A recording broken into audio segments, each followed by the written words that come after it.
Welcome to another live episode of Halftime Adjustments. It's your host, Eddie Arnell, my man G Witt, Mr. J. Lou. Gentlemen, Tighten up, baby. tighten up, Tighten man. up, baby. Memorial Day weekend, fellas. Hope you got some barbecue in the mix somewhere, Yeah. some ways.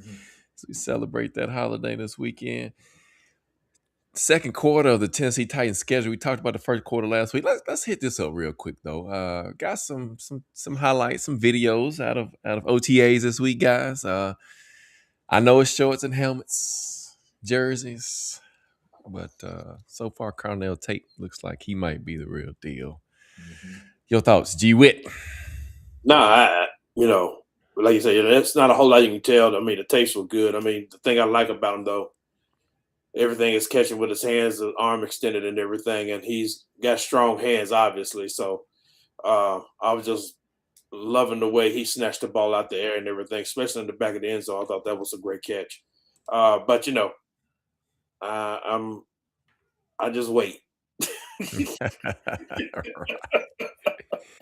J. Lou, anything catching your attention out of these OTAs that probably we didn't see under Callie's regime the last couple seasons? Yeah, they and again shorts and helmet, and you can only go off video reporting and media words that they wrote up. Seem to be playing a little faster from a play calling standpoint. I'm curious and can't wait to see that in person. Because if you've been a fan of this show for the last 2 years at least, when we was up to the Cali hand, you know that I was yelling on this show every Sunday for them to get out the huddle faster. So definitely like to see if they played a little faster there. For those that could see it, you saw Cam has definitely slimmed down. Curious to see how that translates in the field of play. It's kind of twofold. You want the quarterback to be a little slim, but you want to have a little muscle, a little weight, because let's face it, the elephant in the room, this offensive line is still questionable. And we won't be able to figure that out until training camp and probably a joint practice or two when they get pads on. As far as Carnell Tate, again, he looks like a number one. We all three went to the training camp when D-Hop was in town and got to see those mitts in person. So Yeah. I can't wait to go see Carnell Tate's in person because, he looks like some big glove mitt sizes just from seeing the video. Yeah. And a couple of videos I saw too. I thought Tajay and Pollard looked good. I'm curious to see. You saw a lot of video, and again, we just take it with a grain of salt because the videos we've seen out.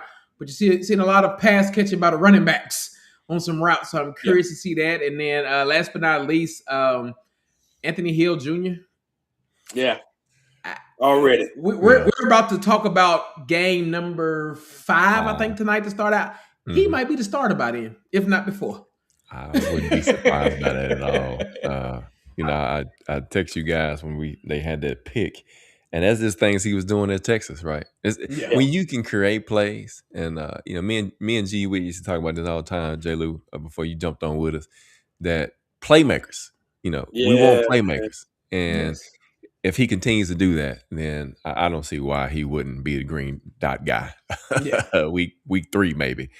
So after 2 home openers against the Jets and the Eagles, and of course we go on the road twice, and then we start first of 2 division games against the Texans and the Colts, fellas. And so back-to-back games, one at home versus the Texans, one on the road against the Colts. And so starting with the Texans in week 5, gentlemen. Of course, they traded for David Montgomery in the offseason. They also signed Wyatt Teller, a guard from the Browns, to kind of beef up the offensive line because, as we've talked about a lot, and many people know that C.J. Stroud has been taking a beating over the last couple of years. And you see how it took effect on him last year because it wasn't the same C.J. Stroud that we used to. But again, another top defense. This was the number 1 ranked defense in the NFL last year. 4th against the run, 6th against the pass, 2nd in scoring. Here we are, week 5, fellas. You saw what we did against them last year with I'm gonna say mediocre offense, if I can say that. Right. They also drafted Keelan Rutledge from Georgia Tech, a hard-nosed guard I thought the Titans would get if he was available.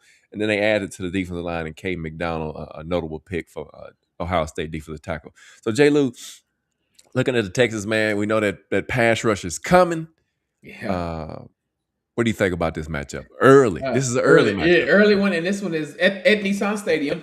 Rutledge, funny you bring him up. If you read the tea leaves, the Texans traded up ahead of the Titans to get him. And I think he would have been that second pick that they got in that second first round. So tells you they were high what they thought of him.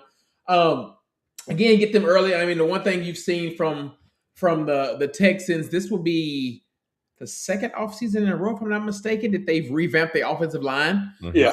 CJ has revamped it the last two times. And again, they're going in with the same offensive coordinator that they had last year. They changed up offensive coordinators last year. But this is a game, man. You've got to hold, serve, and not turn the ball over. I mean, it's easier said than done. We know what that pass rush is capable of. With the Texans, they got some dogs, and I mean some dogs. And they just re-signed them. And just re-signed one. Right. And he got his fifth-year option and a brand new contract.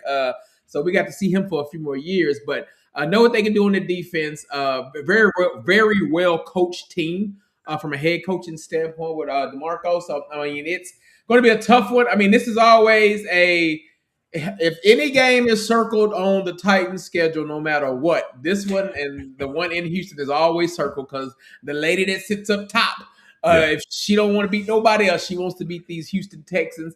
Again, you get them early, you get them in Nashville. You know, we talked about last week with the in the first quarter.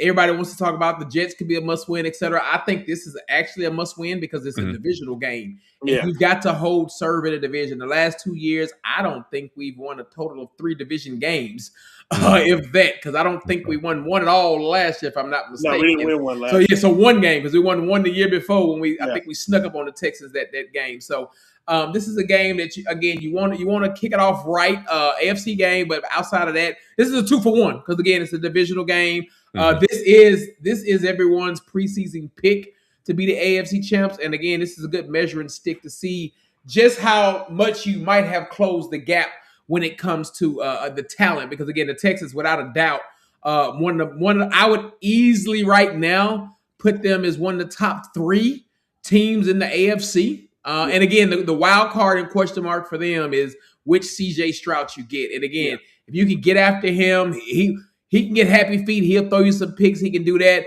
But when he's going, he's got weapons. And then I'll be curious to see what their running game looks like. I cannot remember who they picked up in the offseason for running back because I know they got rid of Mixon. David Montgomery. David Montgomery. David Montgomery. Woody Marks. And Woody Marks. Yeah, so they're going to have they're trying to build that Detroit running game. We got a 2-headed monster. So, again, if we could stop that and kind of force CJ to have to beat you. Because we saw it last year with the offensive line. Big Jeff had a sack in 0.2 seconds where they had 2 offensive linemen block each other. Yes, that's one in the league. So, I mean, you could get after him with that. But, again, it's how well can we hold up in the trenches. Yeah, I agree with you. And again, you're talking about because I went back and looked at the scores and everything. And the only quote-unquote hope that I have, we got smacked 26-0 in September. But when we played them in November, it was a closer game. It was 16-13. So, I go back to something that I said last week about Cam and the fact that he played against all the great defenses last year, the top defenses, I should say. And, our offense was pathetic, to say the least. I mean, we ended up with 31 total offense and 30th against the 30 with the pass and the rush. So, we weren't any good any kind of way, but you saw improvement. So if that offensive line continued that improvement like they showed against Houston in November, and it's going to be interesting to see how it all works out. Again, it's circled. It's going to be a tough game regardless of what.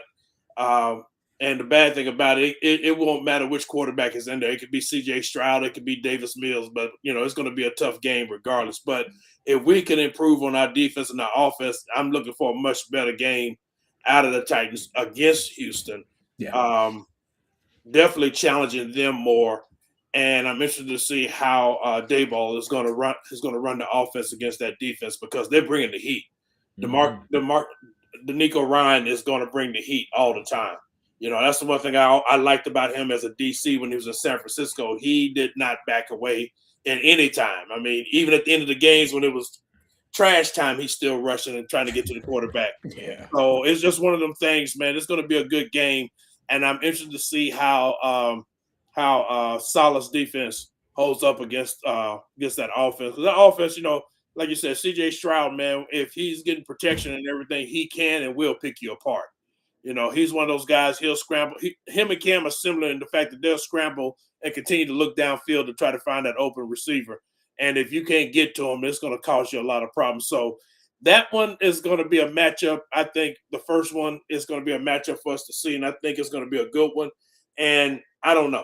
Like I said, I'm not making predictions on anything this year. I'm just waiting to see. But I think overall it's going to be a tight game. It's not going to be 26-0. I know that. So, Ed, before you go, go ahead. One thing I forgot to mention, as far as from a coaching standpoint, I'm curious how much of Houston's defense Saleh understands, because Ryan's worked up under him for 4 years or so when he was with the 49ers, and he replaced him when he went to the Jets. So curious how much he's changed, but how much is similar that our head coach will be able to pick up on, knowing that that's in essence one of his pupils that he's going against. Yeah, you must have been in my head, because I was just about to bring that up, because right. He worked for Robert, Coach Saleh, right? And so a lot of his philosophy, you can see Houston doesn't blitz much. No. Right? They rely on that front four. They blitz a little bit, but mainly that front four with a little cover four in the back. In the back and they rotate that front four too.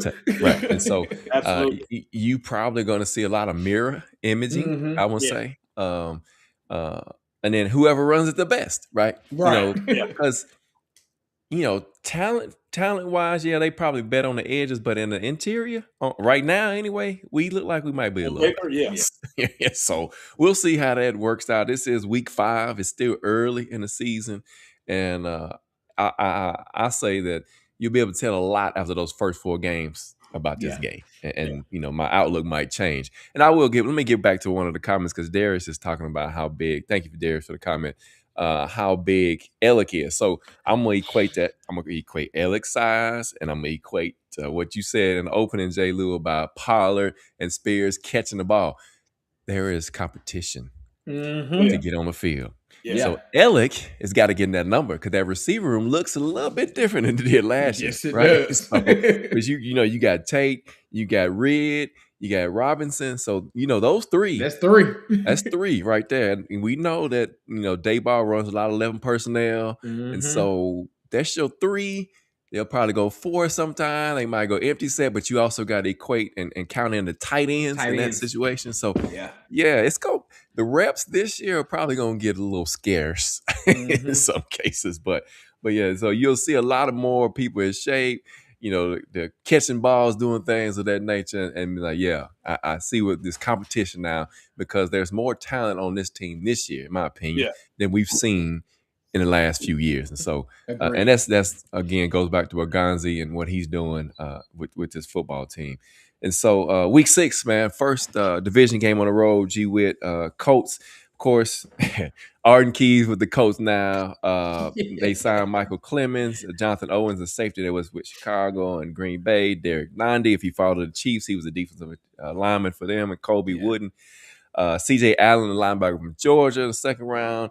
A.J. Hulsey from LSU, safety, and then Deion Banks, a receiver out of Oklahoma, speedy guy. The Colts, though, G-Wit, they got a lot of questions at quarterback. Yeah. And so, this is week 6. Daniel Jones, Anthony Richardson Jr.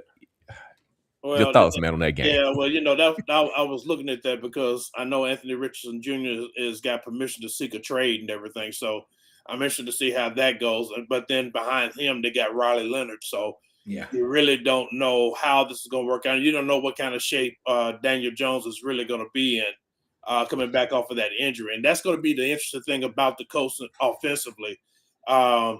They bet on fool's gold, because really the big thing about the Colts right now, and I said, especially Daniel Jones, is the fact that Jonathan Taylor was running the ball like a madman at the beginning of the season. Yeah. But typical of Jonathan Taylor, after you get about the midway point, he starts fading because them hits start adding up, and he don't run as aggressively as he did at the beginning of the season. So again, it's one of those things where if we can improve on our rush defense over what we did last year, because I do know that one player that Jonathan Taylor never wants to see is Big Jeff. Because I even when we had the King, man, when he had to go against that defense with Big Jeff in the middle, he always sidestepped that one. So, and we always tended to play them fairly good. You know, he would always break a long one, but a lot of times we played them pretty good enough to where we would always kept them in hand. But I don't know how the Colts are going to be with Daniel Jones coming off that injury. I know they're counting on him. They paid him what, $88 million or something like that over 2 years. Mm-hmm. So it's going to be interesting to see how he comes back from that injury and whether or not he's going to be gun shy overall. It's going to be interesting, and again, it's going to come back. I think it's going to come back to how much we improve on offense. We improve a lot on offense. Again, we're talking about another tight game, another good game. I'm expecting better defense because it's solid, but I'm interested to see how we're going to do offensively against their defense. I mean, they were ranked 23 overall last year, and they were 31st against the pass and 7th against the rush. So it's going to be interesting to see how they attack it overall. But yeah, it's going to be that's a toss-up game right there because you don't know how Daniel Jones is going to be by then. You don't know if he's even going to be able to play by then. So, Jay, before you go, let me jump in here. You know, the Jonathan Taylor. You know, you mentioned a great point, G, with how he started off hot, and it looked like he was going to run away with the Russian championship. But I think what hurt him is Daniel Jones got hurt. Oh yeah, that did. Yeah. And it seemed like the wheels fell off after that for the Colts. You know, they were. I mean, a lot of the ESPNs, NFL networks, a lot of them were talking about, you know, Super Bowl for this team. Oh, I was saying. Yeah, that's right. I wasn't gonna say it, but you did. So, hey, we played in that first game. I was like, oh, it was Super Bowl. Yeah. But so, you know, you see how injuries take a toll, and I mean, I'm gonna touch back on the Texans real quick because Tank Dell, you know, he had a horrific injury. Yeah. And that's another thing that could hurt them as well as the Colts is injuries. This team has had some devastating injuries the past 2 seasons that has kind of derailed their offense, if you will. Like you mentioned, G, with the defense is always solid. But J. Luke, go ahead. I wanted to throw that in there because those things happened and it kind of took them out of that contention. Yeah, I've had 7-1 if I'm not mistaken, 8-1 somewhere in there when he went down. Yeah. This is, I mean, this game starts and stops with stopping Jonathan Taylor. Yeah. He ran for 256 yards and 5 touchdowns in 2 games last year. I mean, it was embarrassing watching him run all up and down his defense. Now, I don't remember if the first game was after Big Jeff had got hurt, because I thought Big Jeff got hurt. Was it the Patriots game last year? We tightened up his hammy, and I don't remember if we played them after or not, if he missed that one or not, or the second. But one of them, I thought Big Jeff was out, and we know how to run defenses is. He missed the home tilt. The home one. Okay, it was the home one then. Yeah. Okay, so he missed the second one then. So it's again, I agree outside of that with Daniel Jones. And again, you read the tea leaves. He says he's going to be healthy. He's coming off not only torn Achilles, but a broken, whatever they put, a broken tibia or something in his bone where he was still out there playing. Well, I mean, that just goes to show you how crazy you got to be in the NFL, because he out there on a broken bone and they got a 3D cast on his leg and tears his hamstring, tears his Achilles. So seeing how he comes back from that, one thing that I think that could hinder him, and to your point, Ed, when you were talking about it hurting Jonathan Taylor, Danny Dimes is sneakily a good athlete. So, you know, he can run that RPO, and that's what this offense is. They try to run that RPO, and you just can't run the RPO when you got Phillip Rivers back there. So, I mean, they knew that you was handing it off to Jonathan Taylor with that. But I do expect the Colts defense to be much improved. You got second-year coordinator in Lou that came from the Cincinnati Bengals. He was able, if you look at some of the pickups they've done during this offseason, they was able to get some kind of his defensive type guys in. So I expect that defense to be a little better from that standpoint. But again, getting them early in the season, coming off again, you really don't have any more divisional games until later on in the season. So at worst, you want to be at least 1-1 going into the remaining 4 games that you got on the back half of the season in division, splitting and again getting the one at home and maybe losing at Indy. I always think you should at least minimum want to be 3-3 in the division. Win the home, take care of home, and if you get one on the road, good. But this one is on the road again, early game. It seems like every October around that weekend, we're always in Indy for the most part. So and then you just have it. This is a team that we owned for a short spell in the early 2020s, and we haven't beat them since 2022. So you've got to figure out a way to get a game on Indy because they have their previous owner.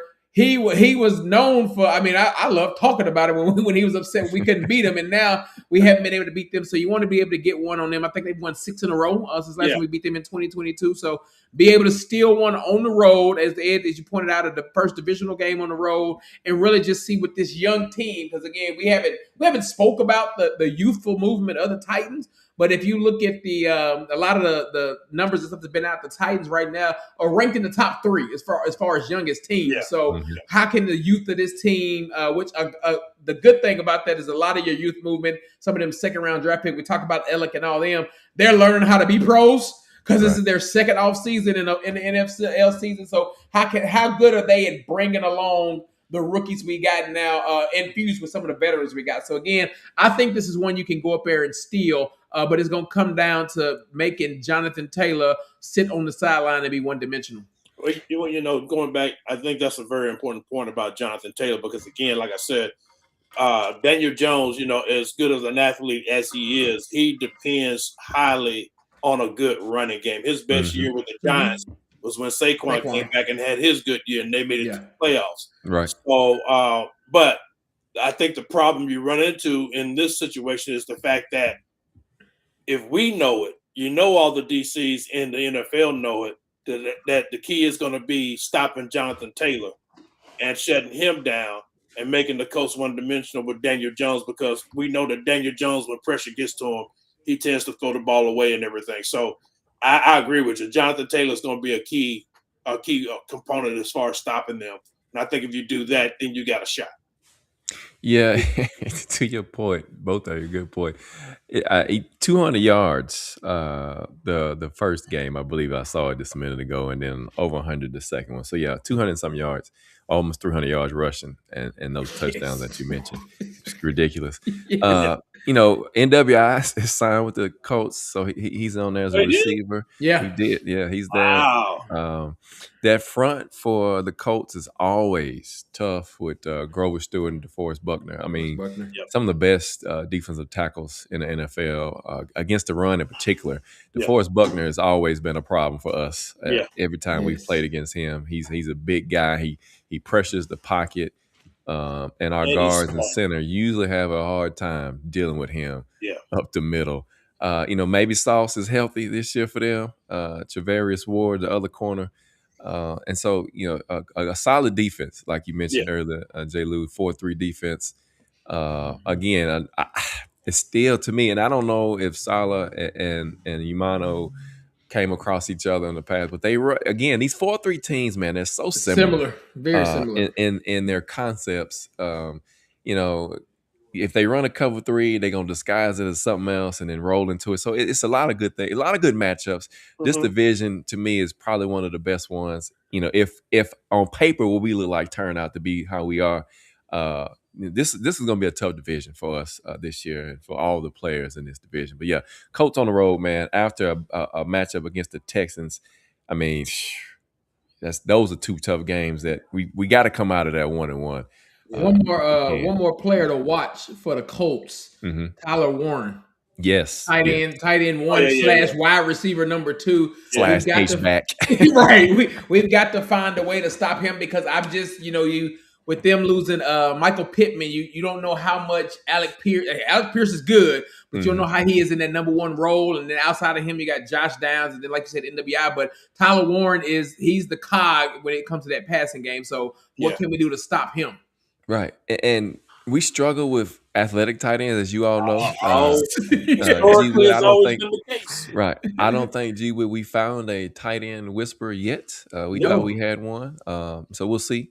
They might have somebody in this year with Winston Jr. If he's healthy all year, somebody else, Jay Ludo, we had a problem with on his offense was Josh Downs. I mean, the way they use him, Shane does a good job of scheming him open. He's got a lot of speed, a lot of short area quickness. Yeah. And he gave us some problems ever since he's been up there. The whole team gave us problems. It's just a way around that. Let's see. Virgil says, where does Solomon Thomas fit in the D-line rotation? Solomon Thomas, I liked him when he came out of the draft. I think he's been in the league for a little bit, almost 10 years now, maybe 8 to 10, something like that. I believe he could play inside and on the edge. Yeah. He's got that type of body. He plays aggressive. Now, if one thing is a knock against him is, and I hadn't seen him play in a while because he just hadn't been in our view. But he struggled against the run a little bit. Maybe that's not the case anymore. But he was good as far as pass rush. I think he's just another big body to kind of relieve and send that wave like we talked about last week. The same thing, playing violent, playing fast, and playing physical. And so I think you'll see him in that second mix. Like I said, inside, outside. That's my opinion, guys. What y'all think? And no, I agree. And again, the one key factor, another veteran D lineman that's played in this defense that can help bring the newcomers on the team to this defense alone. But I agree with you. I think you see him being a nice spell body. I mean, it was we all complained last year, especially when we was in the stands and we saw Jeff sitting on the sideline on second or third down. We'll see that a lot more this year, I feel like, but I feel a little comfortable right now seeing them on paper because of what they can bring in to spell for a play or two with the second rotation and even part of the third rotation they'll bring in. But yeah, I agree. Just a good veteran presence who's familiar with this defense, who can come in and give you 10 to 15 snaps a game, and you hope that he hit on 3 of them. Right. Yeah, he was drafted in 2017. So he's right there in that 9 to 10 year range. So week 7, guys, got another home tilt. Cleveland Browns. So you saw last year, G-Wit, we had success in the run game against the Browns. In fact, Tony Pollard, it might have been a career day for him in that game. And you saw the defense play decently okay.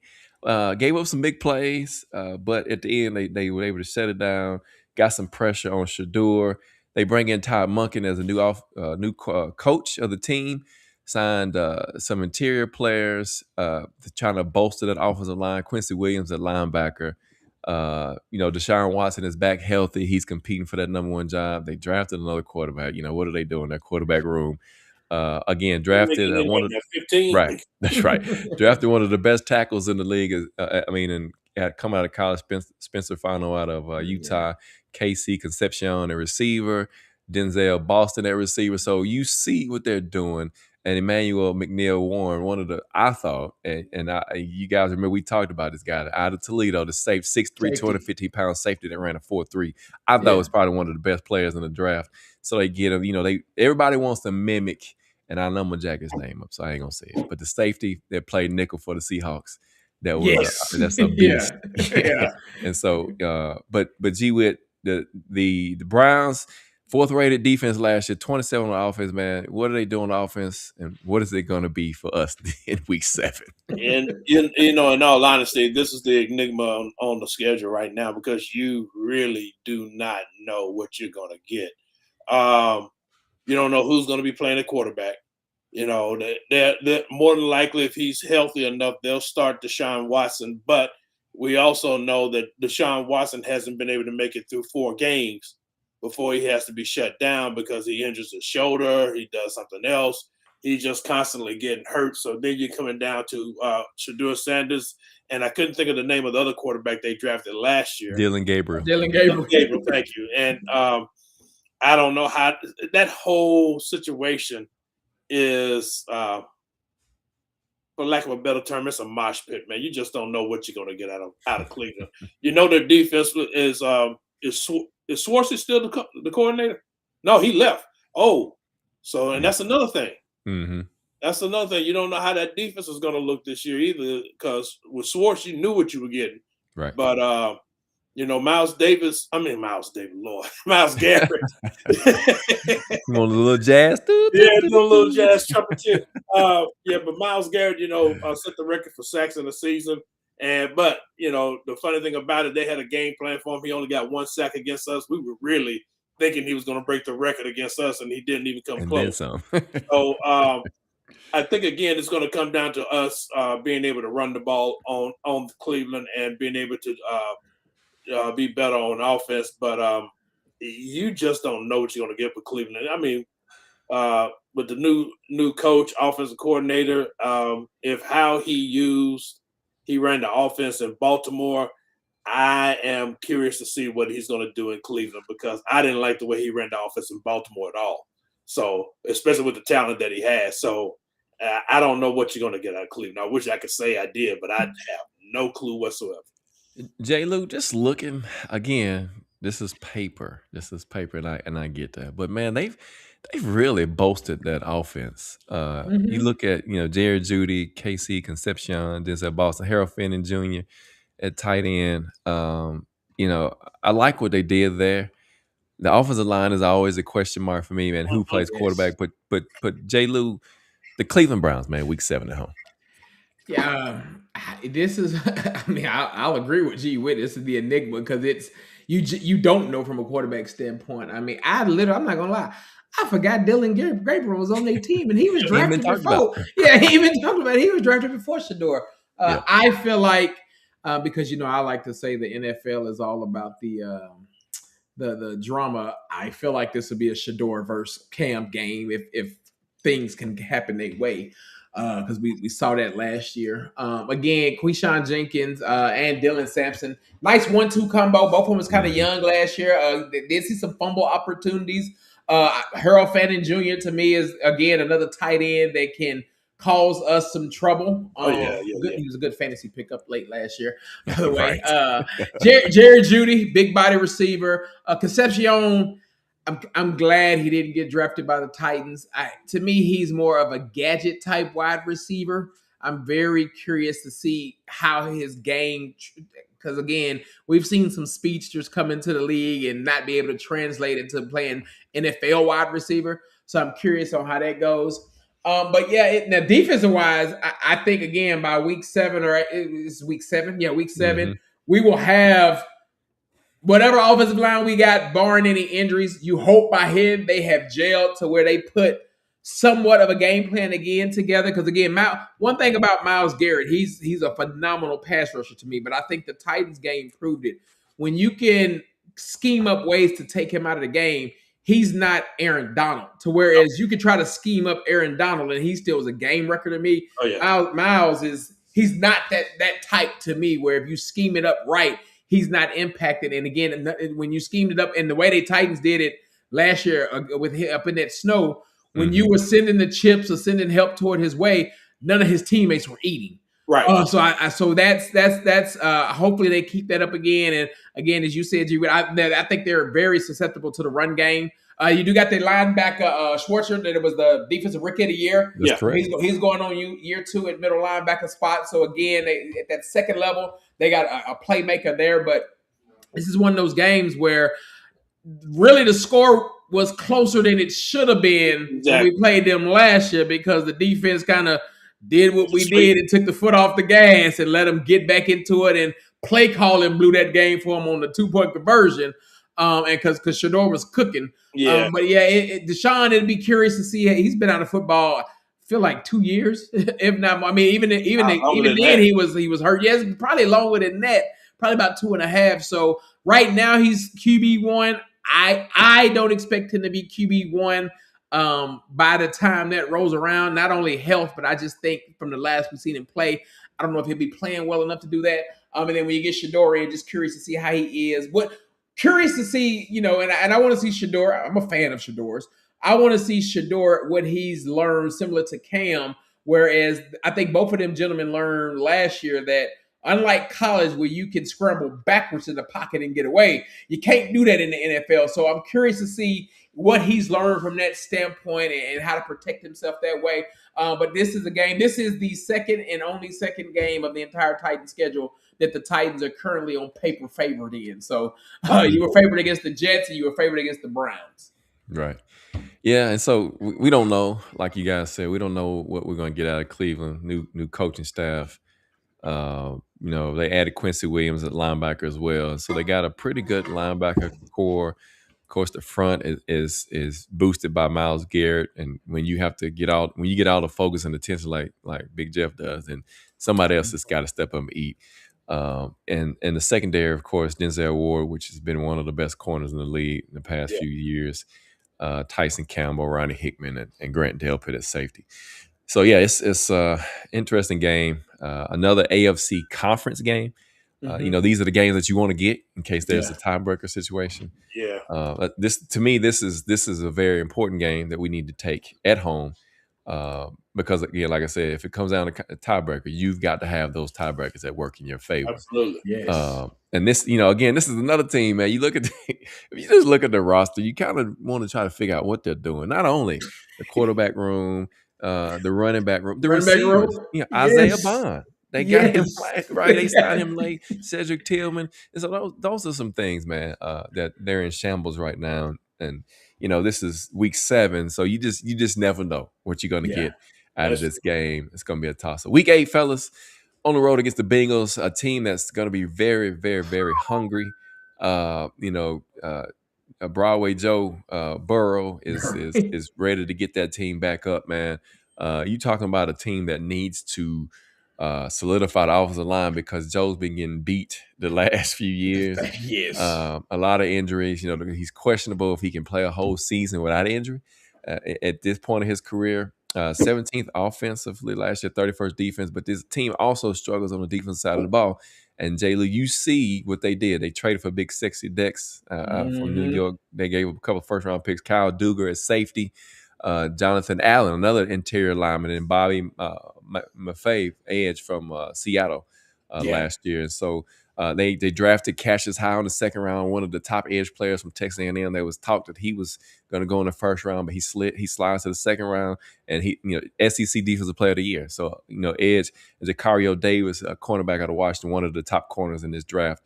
And so, J. Lou, as we look at the Bengals, offensive side of the ball, we figure if the offensive line is top notch, we'll see this team, the Bengals, not too far removed from a Super Bowl not too long ago, competing every year, AFC Championship game. But man, the health of the quarterback and the offensive line has been an issue, not to mention the defense, man. So here we are, week 8 at the Bengals. What's your thoughts, man? Yeah, now I'm sure they're hoping that this Texas A&M draft pick is a little better than, if I'm not mistaken, they drafted the one previous because he didn't line up. But this is a game that it could easily be 38-35 or it could be closer. Now they did re-sign Joe Flacco, who all he's doing is throwing touchdowns at 45 years old to them wide receivers on the edge. I mean, they got arguably the top duo when you look at the receivers with Chase and Higgins right there. So that's going to be a tough matchup. If Burrow's playing, and this is what I hate about the Bengals, we have played them seemingly every year since they came down here and destroyed my hopes in that playoff game. And they own us right now. They own us. They've been owning us, man. And it's the sad part. We do good against Joe Burrow. Like, we give him fits, and they still find a way to win the game. We've got to find a way to close out against them. Again, their offensive line, I still don't like anything they've done in the offseason on it. It's still suspect to me. So again, will Burrow even be playing in week 8? We don't know, because again, I think last year he went out with like week 3, week 2 or 3, somewhere early. Yeah, it was early. But if he's on, he's on. That really don't scare me. I mean, Chase Brown, starter receiver, and they got Samaje Perine backup. Don't really scare you per se. And again, this is a game where you will see they probably run about 90% 3 wide. 11 personnel. Okay. This is the offense that we saw all the time the past 2 years with Callahan because he ran the Bengals offense without just the personnel. So you'll see a lot of shotgun, a lot of opportunity for us to be in nickel, a lot of opportunity for us to get after the quarterback. And again, it's their defense really don't scare you. I get these edges on paper. None of these D linemen have turned out good. Now, curious to see, again, you talked about they got Sexy Dixie on the line. Does he have that semi Jeff Simmons effect where everybody else around him eats? Because they do have the potential, especially on the D ends, to be able to eat if he's seeing the attention to be able to do that. But this is a game that you just I put this up there with the Colts. These are two teams on the schedule that have been on your Colts on the schedule every year. Bengals feel like they've been on there every year since 2020. You've got to find a way to get over the hump and go get a victory and go beat them in their stadium. Yeah. I'm gonna kick it to you, G-Wit, but you know, what was that? That was 20. Was that Callahan's first year? The last time we beat them here at home, and it was like 27-0 or whatever it was. You know, that we jumped up big on them. Was that? That probably still was Vrabel. Yeah, that was still Vrabel. Okay, yeah, last time we played with Vrabel at home. Yeah. But go ahead, G-Wit. No, I was gonna say, to me, in all honesty, this game, as far as I'm concerned, is going to probably be the litmus test on Saleh's defense. Joe Burrow, as far as the Titans are concerned, excuse me, as far as the Titans are concerned, has, for the lack of a better term, just had our lunch. You know, he's eventually, somehow we could play him good, and then somehow at the end he's gonna do something to make the team win. I look at this as a litmus test for Saleh's defense, how they're going to play against him. Because, like you said, they're going to run a lot of 3 wide with Chase and Higgins on the outside and everything. And Chase always gives us the blues. So it's going to be interesting to see how Saleh handles it. And then also, like you said, on the defensive side of the ball, you know, as far as Joe Burrow is concerned, they got the best defense they've ever had. And he's looking for them to playing good and taking them to the Super Bowl and everything. But a lot of it's going to depend on what Dable runs with this offense. Like I said, we were horrible on offense last year, so I don't know how well we're going to play this year. I know Cincinnati's defense is notorious for giving teams opportunities to improve their offense because they give up a lot of points. And they did not – I don't think they changed their DC coming into this season. So, it's not going to be much different, you know. So I really, this is going to be like I said, it's going to be a litmus test if Saleh's if the defense he runs can play well against the Bengals and hold them down, and then if the Bengals defense is the same as it always has been, we can score points on them to see. And it's going to be interesting to see how Dable runs it, because Dable had to play against Burrow in the playoffs when he was with Buffalo, correct? Yes. Yeah. He might have got him early. One of Dable's last seasons there, probably. Yeah. So again, it's just going to be interesting to see how they run that offense against them. So I don't know. Like I said, I'm not making predictions on anything, but that was going to be, to me, a litmus test for Robert Saleh's defense. Yeah, and this is one of those games. It's the defense is going to really be tested. You talking, like you mentioned, Jay Lee. You talking about one of the best wide receiver duos in the NFL, one of the best quarterbacks in the NFL that's been on the doorstep of making multiple Super Bowls in a row. If they could have got past Kansas City, the thing that about the Saleh defense that you have to be concerned with is he, if the front four isn't getting pressure, is he going to be willing to send extra? Right. Is he going to be willing to send extra and put his cornerbacks out there on the island? It's a little different this year because we got some corners that on paper, they look like they can match up pretty well. Yeah. I don't think you can hold down Jamar Chase at all. I mean, you can contain him. No. He's the best, if not one of the best. Right. And T. Higgins as well. And Chase Brown gives him a weapon out of the backfield, versatile. They can catch the ball. I see Taylor with that same concept. And so it's gonna be an interesting matchup. Joe Burrow's hungry, like we mentioned, and if he's healthy, this is week 8. You just never know what's coming, how they're gonna gel as a team. The loss of Trey Hendrickson to me is going to be a big thing for them. Who's going to be that edge guy to get those sacks, right? Because you had a guy that was averaging double-digit sacks over the last 3, 4, 5 years. Yeah. And you had now you don't have that for him every game. So right, and you don't have that now. I mean, Dexter Lawrence is a good inside presence. He does well pushing the pocket. He can get you a few sacks. Jonathan Allen's a big body as well. But is Miles Murphy and Bobby Maffei gonna do what you need to do? Now, Bobby Maffei was a rotational guy for Seattle. Mm-hmm. He wasn't a starter, and I'm not saying he was one of the guys I thought we should have tried to pick up as well. And you mentioned Samar Stewart, J. Lou, Cassius Howard. Is he going to be the rookie that's going to be? Are they going to rely on him a lot to make those splash plays? They have some depth at defensive line too. But again, this is going to be one of those games. It's just going to be who can stop who. In my opinion, at this point, we'll be able to see if the offense is clicking in week 8 for the Titans. You would hope that by this time we're settling to a groove. 5-2, 4-3, whatever it might be. On the winning side of that record, right? Coming out of those first 7 games. But yeah, this is going to be a test. This is going to show us where we rank in the AFC by week 8. Especially coming off those Colts and the Texans game in those weeks before. So, yeah, those first 8 games, pretty tough, guys. Pretty tough. 2 at home, though. You like the home start. 2 on the road, which includes Baltimore. And then you get, the Texans and the Colts and the Browns and the Bengals right after that. Gorilla Tim, man, thank you for joining us. We did talk about OTOs, but we can hit it again because you are right. The Tate Cam connection is... Again, we said it was on. It's in shorts and t-shirts, helmets. You like how they're starting to build some chemistry at this point.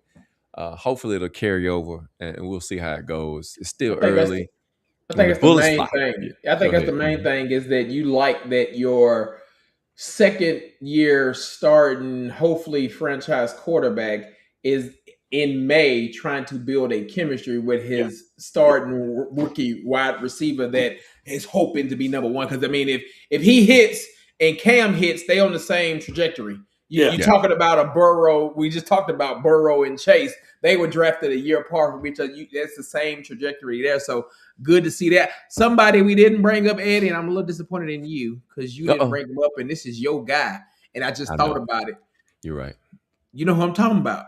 I think tight end. Yes. He had the new video I saw, he had 2 catches across the middle. I was like, oh, I forgot about Gunner. Yeah. Gunner can be a secret weapon. So you like to see him building that chemistry as well. and Bellinger, quiet as kept. Bellinger as well. Yeah. Again, though, it's on paper, and I understand, but Gunner is going to be. Yeah, Taylor, I like what you own, brother. 7-9. Hey, spread some of the wealth with that one, man. Yeah. Hey, you just never know. You never know. Things have happened. You mentioned right. You mentioned so here. We said this last season, and I laugh about it now because we talked about it. That we had a young team that didn't know no better, couldn't get that swag or the arrogance, say we could beat anybody. But you got to have the coaching, right? Yes. And the coaching was bad last year. Yes. And so I just think the talent level this year is better.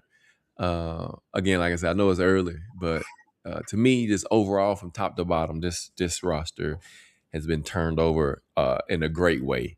Are we there yet as far as position-wise? I don't think so. But we'll see. We got to see what year 2 is going to bring. Ellick. Year 2 is going to bring Chimery. Those are guys that contributed a lot last year. Year 2 for Hunter, right? Yes. For Gunner, excuse me. Gunner Helm. And then year 2 for Cam. So all those guys, Kevin Winston, who got a lot of reps last year, all those young guys that got all these reps. Marcus Harris. What is he going to do? What's he going to do? All these guys got they reps. Really like him. They played a lot, right? They played a lot. They like him for that nickel. Yeah. And so we got to see what year 2 brings. The thing Saleh said that in his presser this week, I thought was it. I say it was interesting. I know coaches say it all the time. First of all, nobody ever makes a team in OTAs anyway. So takes all of that with a grain of salt. But he brought out the fact that, and this is something that has I'm going to say historically plagued the Titans over the years is that, guys look good when they're playing out there in shorts and everything. He said, but when you get on the pass, they become a different player. That's right. And he said, and he made a good point of talking about some people when they put the pads on, they shrink down. They're not as aggressive, they're not as effective and everything. Whereas other guys, they may not look as good in the shorts and the helmet, but you put the pads on them and they turn it out. So, he said, and that's what we got to be watching out for and everything, because that's one of the things that he looks at. And I'm like, strong point, because I remember plenty of time where the Titans had plenty of great practice players. Mm-hmm. But when you put them on the field in the pads and everything, they can't do squat. So I'm interested to see how all of that is going to turn out. So I pretty much thought that was a good comment from him to the press to let them know, like, look, just because you see guys showing out in these OTAs, it really doesn't mean a whole lot. Oh no, it doesn't. We understand that. I'm not talking about us, but I know we understand it. But I mean, just overall, because as a fandom, as a Titan fandom, everybody can get overexcited about OTAs in this area, and rightfully so. We ain't had much to cheer about it. I was just about to say that. But I like that he said that, because again, that just lets me know that that's not OTAs are not going to sway anything. He's all about what's going to happen when the pads come on. Right, and I was just about to say that, G. Witt. I mean, it's been so bad around here lately. Any glimmer of hope is exciting. Right? Mm-hmm. But yeah, so week 8. Oh, go ahead. So that's what the NFL does. They sell hope better than anybody. 8 first games, 2026. I know, J. Lou, you said 2-2 last week. 3-1, maybe you said that. I said 2-2. Mm-hmm. And again, I'm gonna leave G without this because he don't like to talk about this. Yeah, no. I got 2-2 in this spot. You know what? I was thinking 2-2, and I'm thinking I'm thinking they're gonna get the Texans. They're gonna drop the one in Indy. Beat the Browns and lose to the Bengals. That's exactly the 4 I got. Now, the wild card, I would say 3-1 would be the Bengals. I don't think we get the Colts until they come here. I think that one's gonna be the struggle. But the wild card would be 3-1, the Bengals, because you never know. But right now, I would say 2-2. With I think they get the Texans. I think they hold serve at home, and they lose the 2 road games. Again, to me, and the defense to me is the key. And I know that's easy to say, right? But again, if you're not getting to Joe Burrow, are you going to be willing to send extra? Oh yeah, right. When he's not really that guy. They don't blitz a lot, right? Nope. Yeah. Are you going to be willing to send an extra body to bring the pressure? To me, that's the key. Right? Or can you? The thing is, how you going to scheme the pressure? Yeah, right. Exactly. That's the key. Exactly. I'm interested to see what he. That's why I said it's a litmus test, because Joe Burrow can get the ball out quickly and accurately. Especially when he's healthy and everything. So the question is going to be how you're going to scheme it up because I always go back, and it's the playoff game that drives me crazy, but I always go back to that playoff game against the Bengals here, and we had 11 sacks against them and still lost. So, and we lost because of the offense. It wasn't the defense. Yeah, it was we lost because of the offense. Exactly. So I go back to that again. That's why I said it's a litmus test for the defense. How well can they hold down that scoring machine? Because we held them down in that game. Right. But the offense just blew it. 16-13. Or 19-16. 19-16. One other thing I'm looking for in that Bengals game and this is purely coaching staff, because for the last 2 years, I've been able to point it out. That Bengals game is a road game before the bye. Yep. How do you what mindset do you have the team? Because again, this is a bye that's dead smack in the middle. I mean, you couldn't have a more perfect bye. So it's right in the middle. You've played 8 games. You've had 2 at home, 2 on the road, then home away. How does the team come out and not look to? I mean, we've seen the Titans in past lay eggs on games before bye, because I know they're mentally probably already on that bye. So how do you have this especially this young team mindset ready to go and play a football game where they don't come out flat in that Bengals game because they're already thinking about the bye? Yeah. I'm going to tell you this. One thing that I really enjoyed that I saw is the Aaron White Cotton, the defensive line coach. I mean, I almost shedded tears over here being a defensive lineman by heart. I don't know about you, Ed. When we went to training camp, we was excited to see Arden, Kid, Big Jeff, and Tart when we went to hit a track. I want to go see him just to hear him talk at training camp because man, them drills are gonna be nasty. Yeah. So you see now what Saleh is doing. You know, they in order to play fast, you got to be in shape. Yes. Yep. Right. Even Big Jeff said on those first few OTAs, he's like, man, you got to go with it. Yeah, you got to go with it. Yeah. And so and that's the only way, the way that he wants to attack the line of scrimmage. You know, you very rarely hear defensive line coaches say, hey, you know, let's take on the double teams. Let's do. No, they want to play on the other side of the ball. Mm-hmm. They don't want to eat up blocks. They want to penetrate. Usually the defensive linemen are the guys that take up all the blocks, so the linebackers can get all the flash plays, right? No, not this guy. Not this defense. But kind of remind me of what was the guy that was here doing the pretty days? Washburn. Yeah, Washburn. He was the same way. That's right. So yeah, man. So first 8 games of the season for 2026, man. Check us out next week. We'll be back, man. Thank y'all for joining us tonight. All the comments, the questions, man. A lot of people probably traveling this weekend. So if you are, man, travels mercies for you guys so you can get to your destination back to there and back home. And check us out next week. We'll be back with another live episode. Looking at quarter 3 of the 2026 Tennessee Titans schedule, that week 9 bye. And then 3 games after that. And we'll see what the Titans are, man. 4-4 will be a hopeful. 5-3 could be a good number as well. So anything 4-4 and above would be great. I agree. Because I'll be honest, looking at the second half of the bye, I think 3-5. 3-5 at least sets you up to where you're not in November saying, oh, we're just looking for the draft. Because you're still in the thick of it, I think, at 3-5, what you have left on the back half of the schedule. Yeah. We'll see, man. Stranger things have happened. Yes. It's early. We still in May. Got one more week of May left. Got some OTAs left, and then they go on vacation. Then before you know it, we'll be training camp. Again, they'll get to start training camp early again this year, right? No, that's the number 1 pick. You have to have number 1 pick to do that, right?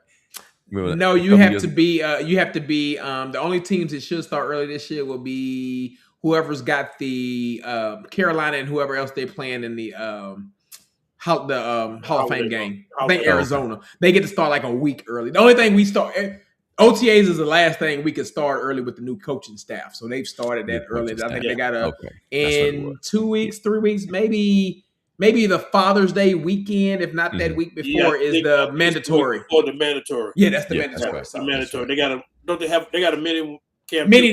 They got a mini this week and they got a mini next week. And then the mandatory is the 13th through 16th, something like that. Then they got like that 6-7 week break, which is going to be interesting come the end of July. But man, like I said, I don't know. I'm interested. I'm interested to see how Saleh's going to call games, how he's going to manage games, how Dable's going to do the offense. You know, it's a lot of unknown factors with this Titan team this year. A lot of unknown factors. And I'm trying not to get overly hopeful. Let me put it like that. Try not to be overly hopeful. You know, like I said, Cam's coming back after I thought he had a great December. You know, and improved. And so I'm trying not to be overly hopeful. Thank y'all, man, for joining us. Check us out next week, man. We'll be back. Another live episode of Halftime Adjustments. 8 out of G with J Loop. We out here, man. Halftime Adjustments. Peace. Peace.